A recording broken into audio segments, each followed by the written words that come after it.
Film আর্কাইভের ৪৭তম প্রতিষ্ঠাবার্ষিকী আজকে। দর্শক, আপনাদের সবাইকে ফিল্ম আর্কাইভের ৪৭তম জন্মদিনে শুভেচ্ছা জানাচ্ছি।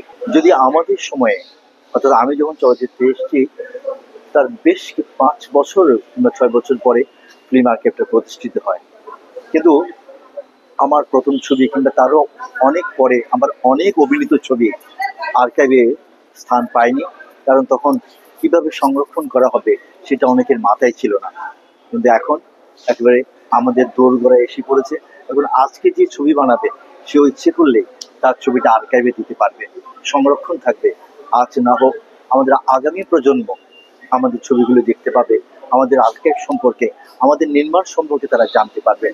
এই যে খুব দর্শকদের কাছাকাছি চলে যাওয়া, কিংবা আগে আমরা কি ছবি করেছি সেটা যদি আমরা দেখতে পারি, তাহলে এই সেই দেখার মধ্যে কিন্তু আমরা অনেক কিছু জানতে পারবো, অনেক কিছু শিখতে পারবো, যেটা আমাদের ভবিষ্যৎ প্রজন্মের জন্য অনেক উপকারে আসবে, অনেক কাজে আসবে।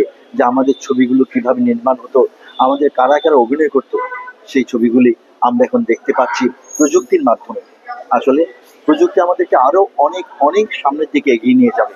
আমি আশা করব, কামনা করব ফিল্ম আর্কাইভ যেন আমাদের খুঁজে খুঁজে আমাদের ভালো ভালো ছবিগুলি যদি ওনারা আহরণ করতে পারেন, তাহলে আমাদের সবারই কাজে লাগবে। আমরা অনেক কিছু আমাদের চলচ্চিত্র সম্পর্কে জানতে পারবো।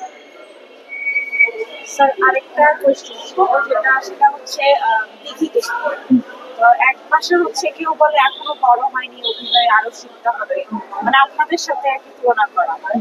তো সেই থেকে আপনি দর্শক হিসেবে কি পরামর্শ